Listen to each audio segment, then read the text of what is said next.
Payg'ambarimiz alayhissalom marhamat qilib aytadilarki, "Khayrukum khayrukum li ahlihi va ana khayrukum li ahli." Sizlarning eng yaxshingiz o'z oilasiga, ahliga, ayoliga yaxshi munosabatda bo'lganingiz. Men o'z ahliga nisbatan eng yaxshi munosabatda bo'lganingizman dedilar.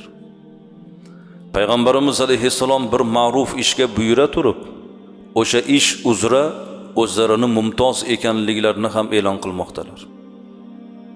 Erkaklar jamoasiga qarata eng yaxshi erkak ayoliga, oilasiga eng yaxshi munosabatda bo'lgan erkak dedilar.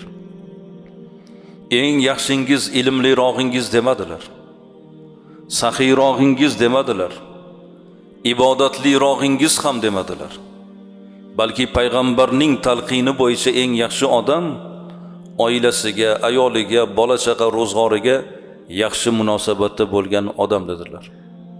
Mana shunday ulug' ishga buyura turib, o'zlarini bu ishda mumtoz ekanliklarini ham e'lon qildilar. Orangizda o'z ahliga nisbatan eng yaxshi munosabatda bo'lganingiz menman dedilar.